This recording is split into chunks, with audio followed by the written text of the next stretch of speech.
The world awoke on Easter Monday to the sad news that Pope Francis had died. Now, naturally, the story led in the Irish news, whilst in the newsletter it was consigned to page 56 in a paper of 54 pages. I'm only messing, but I bet you it wasn't the front page. Anyway, could have been, but I'm not sure. Anyway, Pope Francis went out in style, having appeared in St. Peter's Square the previous day to celebrate Easter Sunday.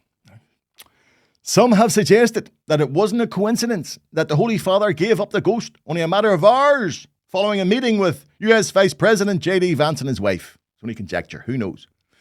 Now, I have to say, I like this Pope. I like Pope Frankie. I like Frankie. From the moment the white smoke came up, he let everybody know that and understand that the Catholic Church was under new management.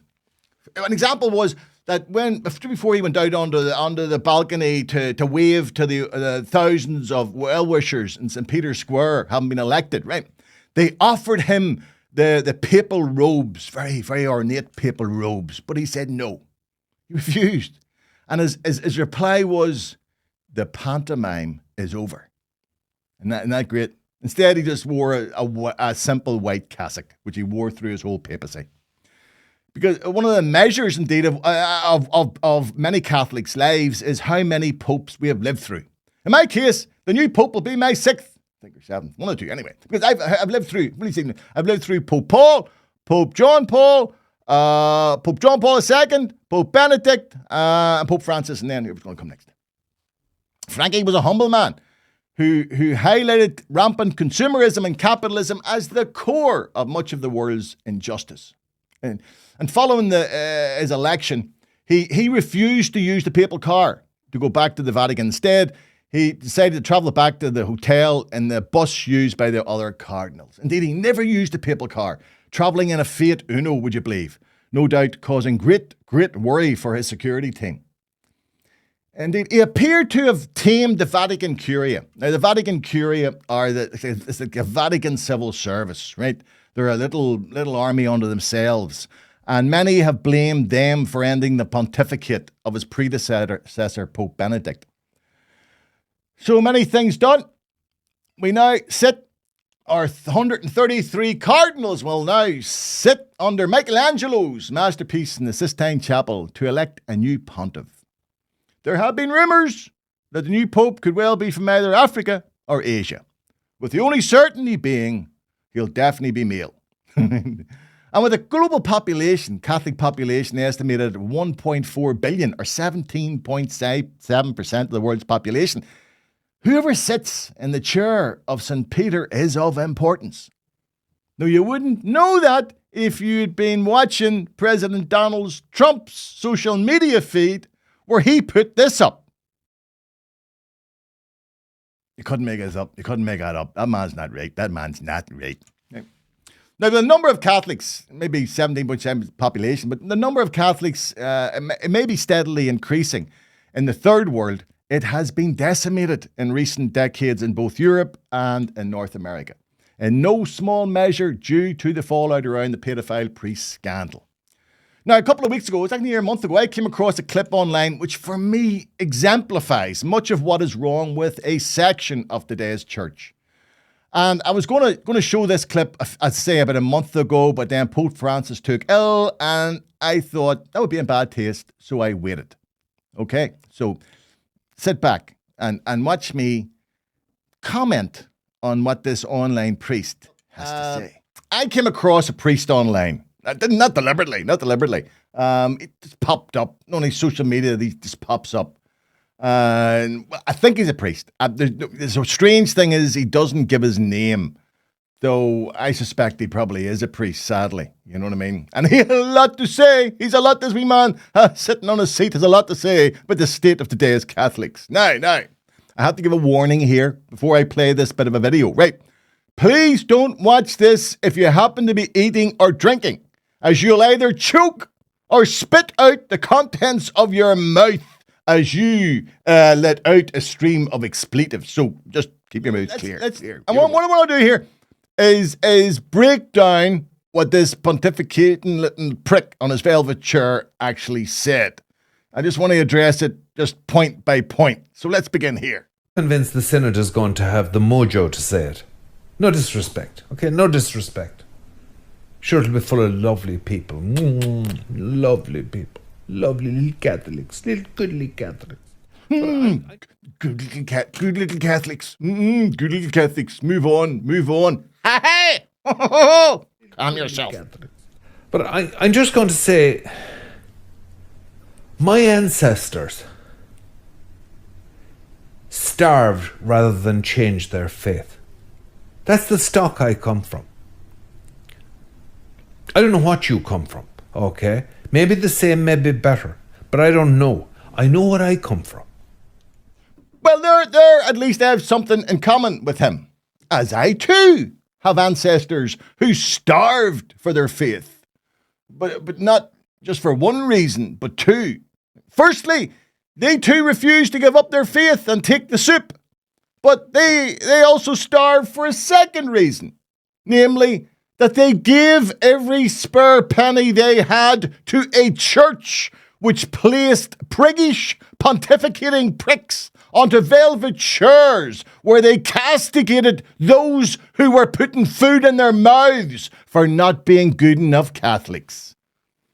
If you doubt me about this, then ask yourselves this one question, because I've asked this many times. Why is it when you drive through any Catholic village, the biggest house in the village is always the parochial house? Why? Why does one man living by himself need a house with 8 or 9 rooms? Or at least we thought they were living by themselves. Enough. But move on anyway. And I'm sorry to talk to you like this, particularly as a priest, but I don't know how much longer I'm going to be putting up with your bullshit. But as you may not know it, priest with no name, Ireland has long since stopped buying into your version of arrogant bullshit.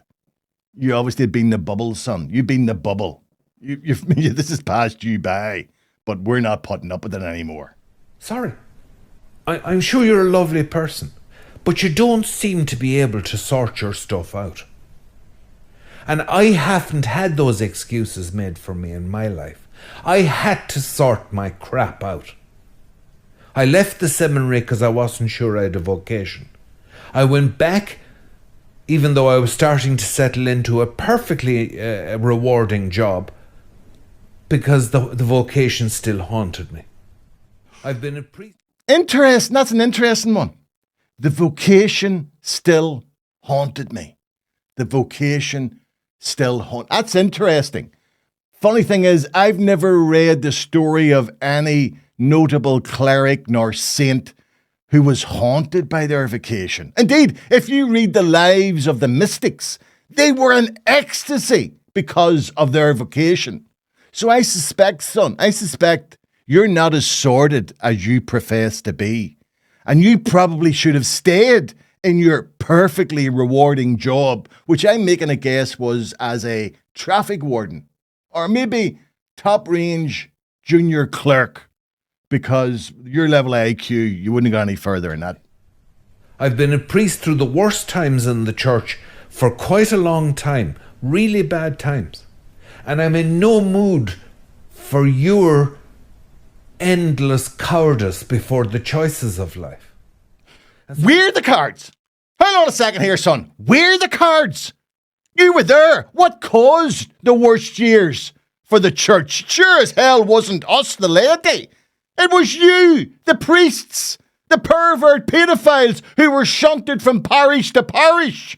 And what did you say about that, little priest? Because you said you were there. Oh, I'm sure if I go online, I can find video of you standing denouncing those evil clerics. Of life.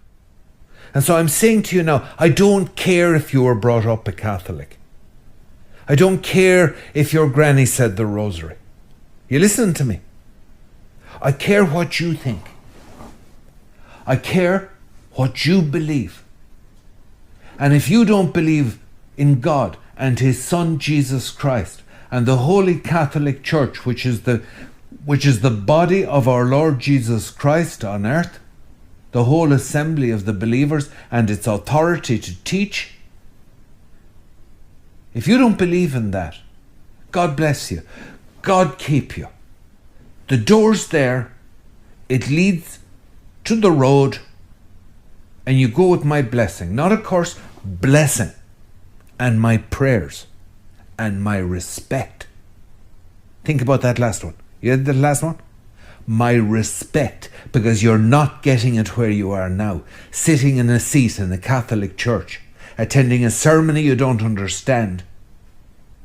Not even showing the manners or respect that might be expected of a civilized atheist. Not knowing what you're at. Oh, no. You silly little man. You don't show us the door. We've shown the likes of you the door. Manners, respect. You earn respect. You'll no longer be given it with your fancy dress and threats of condemnation. You may dream of the halcyon days when you were able to call people out from the pulpit. Well, them days are over. Now it's we who call you out. For I'm telling you this, do you see if heaven is full with the likes of you, most of us will happily dance into the gates of hell rather than spend eternity with you. But you know what? I don't think we're going to end up in hell. Even though we're not the sort of Catholics you demand. You know, we're not the whimpering, supine, browbeaten, ignorant fools who once fell for your bullshit. So go scare children elsewhere. For I know your type, as I was educated by yous. First of all by the Christian brothers, and then Rosminian priests in a Catholic boarding school. You don't frighten me, son. I've had you before. But get some balance here. Do you see that sign there? I survived Catholic school. That's what that reads. Do you know who gave me that? A priest. I was given that by a priest. But not one like you. This was a humble, caring man who ministered to me at a pivotal moment in my life, and through his compassion changed my life for the better. For he was a man who lived the gospel rather than preached it. A man who never condemned nor tried to humiliate, but was always encouraging and understanding of the frailties of being a human being. As for you, you muppet, on your wee red velvet chair, you're a clown. You are nothing but a bad smell lingering from a time thankfully long past. So in your own style, go away. Go away. You'd never get tired slapping that child, sure you wouldn't. You'd never get tired slapping them. But I refuse to end on something so negative. So instead, here's how Pope Francis himself ended a Netflix documentary about his life entitled A Man of His Word, which was a film by German director Wim Wenders. I find this very interesting. Un artista es un apóstol de la belleza que ayuda a vivir a los demás. Pensemos en todos los artistas que han logrado eso, pero también cada uno de nosotros. Y si usted me pregunta, bueno, pero deme un ejemplo de belleza que simple, cotidiano, que podamos tener para ayudar a los demás a que sean mejor, a que sean más felices, me vienen a la mente dos: la sonrisa y el sentido del humor. La sonrisa, la capacidad de sonreír. Sonrisa es la flor del corazón. Sobre todo cuando es gratuita, que no está manipulada por intereses seductores, ¿no? La sonrisa fresca, dicen los literatos, y el sentido del humor. Y acá quiero hacer una confesión personal.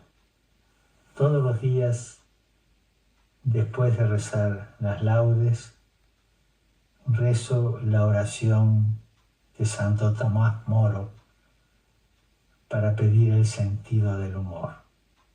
sense of humor. Y que empieza de una manera que hace reír. Dame, Señor, una buena digestión, pero también algo para digerir.